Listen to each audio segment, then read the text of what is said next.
Assalamualaikum warahmatullahi wabarakatuh. Salam sejahtera untuk kita semua. Alhamdulillah, pada pagi hari ini kita bisa melakukan pembelajaran. Di mana pada pagi hari ini kita akan belajar mengenai modernisasi yang diampu oleh kelas 12 semester genap. Sebelumnya, perkenalkan terlebih dahulu, saya Suci Setiara Hayu dari S1 Pendidikan Sosiologi Universitas Negeri Malang.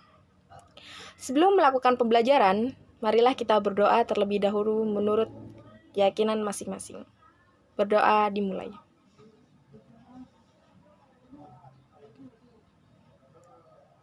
Berdoa selesai. Sebelum kita melakukan pembelajaran, saya akan presensi kalian dulu ya, terlebih dahulu. Mulai dari absen 1.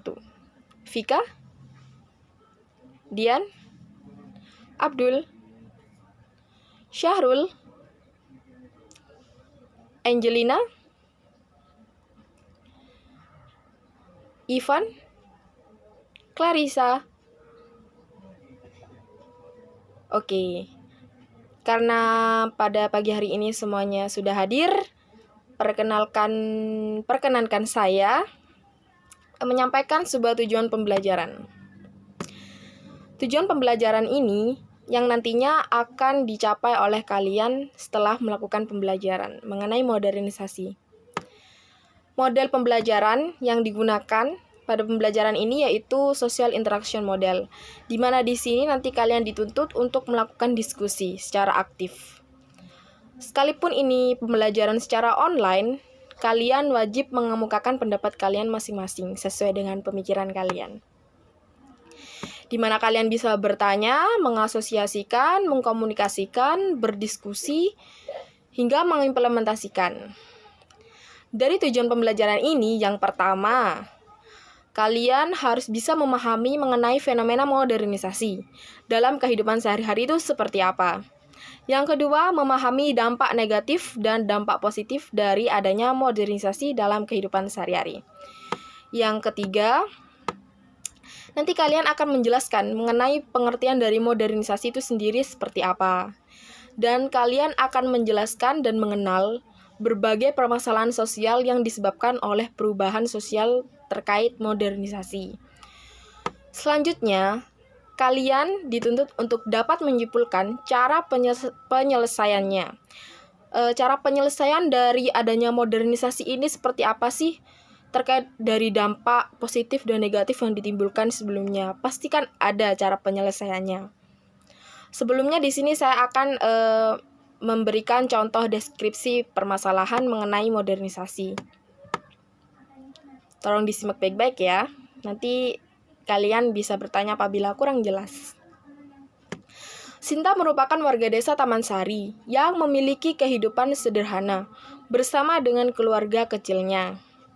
Kehidupan Sinta menggambarkan kehidupan yang tradisional layaknya orang desa. Semenjak adanya kemajuan teknologi seperti munculnya iklan, aplikasi seperti Gojek, Shopee, dan Tokopedia, Sinta tergiur untuk memiliki smartphone canggih dan belajar mengenai aplikasi tersebut. Pembelajaran teknologi ini membuat Sinta semakin berpikir maju. Setelah sekian lama Sinta belajar, akhirnya ia mahir dan memiliki perilaku yang konsumtif, sehingga mengubah pola pikir serta tata nilai dalam kehidupan. Kesenjangan ekonomi mulai dialami oleh Sinta dan keluarganya, di mana dia akhirnya memutuskan untuk memiliki ladang usaha di aplikasi Shopee. Dari situlah segala kebutuhan keluarganya terpenuhi. Dari deskripsi masalah ini merupakan contoh dari kehidupan, ya betul, modernisasi. Nah, dari deskripsi masalah ini, apakah kalian bisa menyimpulkan bagaimana pengertian modernisasi ini? Oke, pastinya bisa ya. Terpikirlah di benak kalian mengenai modernisasi itu seperti apa. Dan saya akan memberikan contoh pengertian modernisasi secara umum, dan tentunya bisa dihafal dan dimengerti oleh kalian. Modernisasi merupakan suatu proses menuju masa kini, di mana suatu masyarakat memiliki pemikiran yang maju. Modernisasi dapat dikatakan sebagai suatu proses perubahan masyarakat dari tradisional ke masyarakat modern. Dimana yang tadinya dia hanya berpikir ya udahlah kita bisa membuat sendiri di rumah, tapi sekarang pemikirannya kita harus beli. Dimana how to make menjadi how to buy.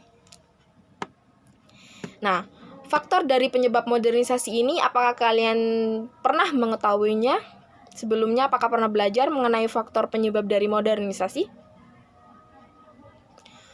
Oke, belum ya. Nah, di sini saya akan menyebutkan 3 faktor penyebab terjadinya modernisasi. Yang pertama, pemikiran yang terbuka atau perubahan. Pemikiran yang terbuka tentang perubahan yang tadinya dia berpikir how to make, saya akan membuat segala sesuatu ini agar bisa saya gunakan. Tapi sekarang, untuk apa saya membuat? Saya bisa membelinya untuk saya bisa menggunakan. Seperti itu. Jadi pemikirannya lebih terbuka dan berubah. Yang kedua, kemajuan teknologi dan ilmu pengetahuan yang semakin pesat, di mana smartphone, laptop, televisi, semuanya mengalami perubahan. Yang tadinya televisi tabung jadi televisi LED, terus yang tadinya tuh kipas angin jadi AC, seperti itu. Itu merupakan salah satu contoh kemajuan teknologi sendiri. Yang ketiga, yang terakhir yaitu keterbukaan masyarakat terhadap kehidupan yang bernuansa modern. Dimana kalau kita mau beli baju, kita nggak perlu capek-capek untuk pergi ke swalayan atau pergi ke tempat-tempat toko baju. Kita cukup gunakan jari kita untuk klik tombol di aplikasi Shopee maupun Tokopedia yang tersedia di handphone kita, atau kita bisa download di Play Store, seperti itu. Contoh-contoh dari modernisasi tadi sudah sempat saya singgung ya, sudah pernah saya singgung di awal pertemuan tadi, yaitu perubahan dari masa kini ke masa yang lebih modern, dari tradisional ke modern. Dimana di sini saya akan memberikan kurang lebihnya 6 contoh modernisasi. Yang pertama, contoh modernisasi itu perkembangan teknologi seperti smartphone yang tadi sempat saya singgung, terus mengalami perkembangan fitur di dalamnya. Yang tadinya kameranya cuma 1 di belakang, terus sekarang ada 2, berkembang lagi ada 3, ada 4, dan ada 5. Yang HP-nya Realme mungkin pasti kameranya 5, atau ada 4, dan pixelnya juga bertambah. Seperti itu perkembangan teknologi ya. Terus kehidupan masyarakat pedesaan yang menggunakan mesin pembajak sawah. Nggak lagi menggunakan sapi atau kerbau ya di pedesaan itu. Sekarang udah menggunakan mesin pembajak sawah. Jadi yang tadinya tenaga hewan jadi tenaga mesin. Masyarakat nggak perlu capek-capek untuk ngopiai hewan-hewan untuk bisa membajak sawah. Kita juga bisa memanfaatkan mesin juga. Tentunya dengan keuangan yang cukup ya. Yang ketiga yaitu kehidupan perkotaan. Kehidupan perkotaan yang seluruh aktivitasnya menggunakan mesin. Dimana seperti kehidupan perkantoran semuanya menggunakan laptop, komputer, printer, dan lain sebagainya. Bukan tenaga manusia lagi. Pabrik pembuat gula juga menggunakan mesin ya, agak menggunakan tenaga manusia untuk mesin memeras tebu, mengambil sari tebu, dan lain sebagainya. Pusat perbelanjaan online. Yang keempat itu berdirinya pusat pembelanjaan online yang tadi saya singgung, Tokopedia, Shopee, Gojek, GrabFood, dan lain sebagainya. Jadi segala kebutuhan bisa dipesan melalui smartphone. Yang kelima, tadi yang keempat ya, sekarang yang kelima. Mesin transfer uang. Kita bisa menggunakan aplikasi juga untuk bisa transfer uang, nggak perlu capek-capek pergi ke ATM. Tapi sebelum adanya aplikasi itu, sudah ada yang namanya mesin ATM atau pencetak uang, di mana kita nggak perlu capek-capek antri ke bank untuk bisa ambil uang, melainkan kita bisa menggunakan kartu ATM untuk bisa mengambil uang. Lalu ada transportasi umum, bisa dipesan menggunakan aplikasi seperti Traveloka, KAI, Kereta Api Indonesia, Gojek, AirAsia, dan lain-lain. Syarat-syarat modernisasi itu ada ya, di mana suatu fenomena itu bisa dikatakan contoh dari modernisasi itu ada syaratnya. Nah, dari kalian apakah ada yang tahu syarat-syarat modernisasi? Oke, belum ada yang tahu ya. Oh iya, Vika. Oh, tahu. Coba sebutkan satu. Oke, betul. Yang tadinya sudah disinggung ya, yaitu cara berpikir yang ilmiah, melembaga di dalam kelas, penguasaan ataupun masyarakat. Oke, saya ulang ya. Syarat-syarat modernisasi. Yang pertama, cara berpikir yang ilmiah, melembaga di dalam kelas penguasa ataupun masyarakat. Yang kedua, sistem administrasi negara yang baik, yang betul-betul mewujudkan birokrasi. Aduh, ini tulisannya kurang jelas ya, saya juga ini mencatat. Mewujudkan, ini saya ulang lagi ya, yang kedua, sistem administrasi negara yang baik, yang betul-betul mewujudkan birokrasi yang baik, jauh dari KKN. Tahu KKN? Bukan kerja nyata ya, bukan kuliah kerja nyata, tapi korupsi, kolusi, lanjutkan? Betul, nepotisme, dan semangat kerja yang tinggi. Yang ketiga, adanya sistem pengumpulan data yang baik, teratur, juga terpusat dalam suatu lembaga atau badan tertentu. Yang keempat, penciptaan iklim yang favorable atau kondusif di masyarakat. Yang kelima, kedisiplinan yang tinggi dan tidak melanggar hak asasi manusia atau warga negara. Yang kelima, kok yang kelima sih? Yang keenam ya. Mohon maaf ada kesalahan ya. Yang keenam, sentralisasi wewenang di dalam suatu pelaksanaan perencanaan sosial atau social planning. Sentralisasi wewenang di dalam suatu pelaksanaan social planning. Oke. Dari apa yang saya jelaskan tadi, apakah ada pertanyaan sebelum saya lanjut di materi berikutnya? Oh, social planning, ya. Social planning itu kayak suatu perencanaan sosial yang dilakukan oleh pemerintah. Seperti itu, pusat pemerintah. Seperti pembagian sembako dan lain sebagainya. Itu kan perlu adanya perencanaan ya. Oke, ada pertanyaan lagi? Oke, tidak ada ya.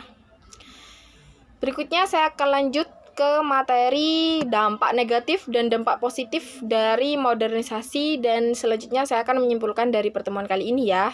Dan saya akan menyampaikan tugas-tugas kepada kalian untuk bisa dikerjakan dan dikumpulkan sesuai dengan ketentuan.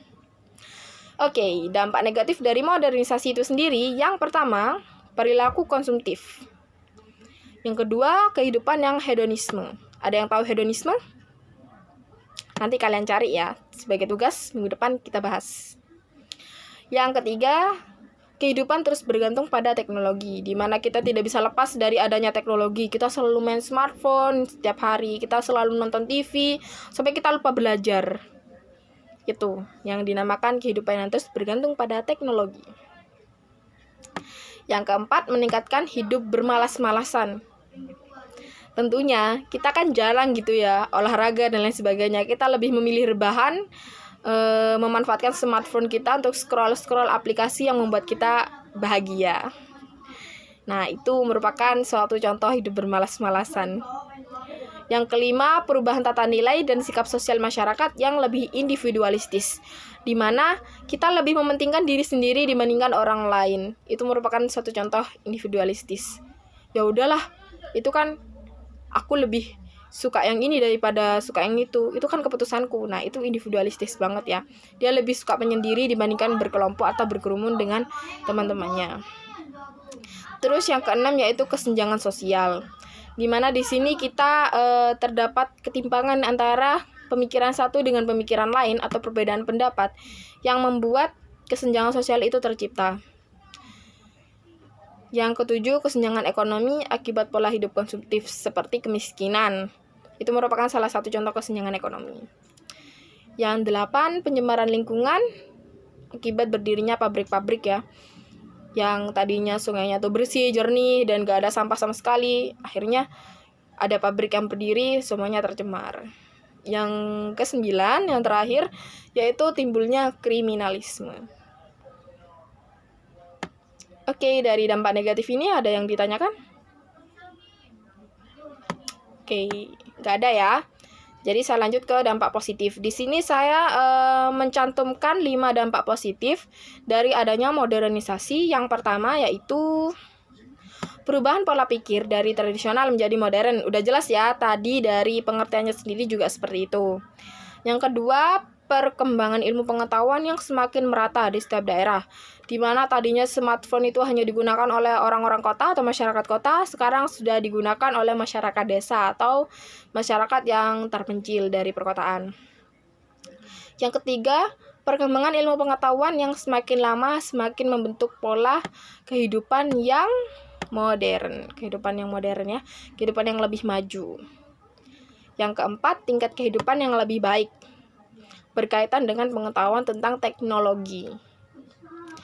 Jadi pemanfaatan teknologi ini semakin pesat ya oleh masyarakat. Terus yang kelima, peningkatan fungsi kehidupan masyarakat dari waktu ke waktu, di mana yang tadinya dia hanya berpikir how to make, sekarang how to buy, dan gimana caranya dia bisa berjualan dan lain sebagainya. Tadinya cuma sebagai pengguna, terus sekarang sebagai produsen juga atau pencipta. Nah, sebelumnya saya di sini akan menyimpulkan dari materi pembelajaran mengenai modernisasi. Yang pertama yaitu kehidupan modern sebenarnya dapat berubah. Kehidupan modern itu merubah gaya hidup seseorang yang awalnya tradisional menjadi modern. Kehidupan dan tingkah laku seseorang tersebut lebih menunjukkan bahwa ia dikelilingi oleh kemajuan teknologi. Nah, sehingga menimbulkan sikap yang hedonisme dan konsumtif. Oleh sebab itu, masyarakat dihimbau untuk tidak menggunakan teknologi dalam setiap keperluan dan kebutuhannya, biar enggak tergantung dan menimbulkan sifat kemalas-malasan ya. Nah, seperti itu. Pada materi modernisasi ini saya sudah cukupkan. Di sini akan saya sampaikan mengenai tugas kalian sebagai pemenuhan nilai ya. Yang pertama yaitu tugas kelompok dan diskusi. Di sini saya akan membagi kelompok. Serahkan kepada saya ya untuk pembagian kelompok. Di sini jumlah siswanya ada berapa? Ada 27. Oke. Dalam satu kelompok nanti saya akan bagi menjadi 4 orang. Ada yang 5, ada yang 4 ya, soalnya 27. Ya, seperti itu. Nah, di sini materinya yang pertama yaitu sebutkan ciri-ciri modernisasi. Yang kedua, carilah bentuk kehidupan masyarakat yang mewujudkan suatu proses modernisasi di lingkungan sekitar. Jadi kan, ini kan secara daring ya. Pasti kalian kan tempat tinggalnya beda-beda. Nanti kalian diskusi dengan kelompok kalian, tentukan satu permasalahan dari satu tempat. Jadi gak usah semuanya, satu aja ya, satu orang aja. Itu tempatnya di mana nanti dijelaskan. Nah, dari permasalahan tersebut nanti kalian jelaskan fenomena modernisasi ini menimbulkan masalah apa sih di suatu lingkungan masyarakat itu. Nah, nanti dari permasalahan yang ditemukan itu sebutkan bentuk penyelesaiannya. Nah, bentuk penyelesaiannya tuh nanti minimal 5 ya. Diskusi dengan kelompok kalian. Ini nanti dikumpulkan di grup WhatsApp yang nantinya akan dibuat oleh salah satu anggota di kelas ini ya. Saya dimasukkan di grup juga, nanti dikumpulkan di grup WhatsApp terakhir tanggal 18 Agustus 2021 pada pertemuan kedua. Lalu nanti kita akan bahas secara daring juga, mulai dari kelompok pertama. Nanti satu pertemuan yang kedua ini nanti yang mempresentasikan hasil diskusinya tuh maksimal 3 kelompok ya. Terus nanti akan dilanjut di pertemuan berikutnya untuk 3 kelompok berikutnya. Oke, dari sini ada yang ditanyakan? Oke, tidak ada ya. Baik, terima kasih pada pertemuan kali ini. Saya rasa sudah cukup. Pembelajaran sudah selesai. Sebelum kita akhiri pertemuan pada pagi hari ini, marilah kita berdoa menurut agama dan keyakinan masing-masing. Berdoa dimulai.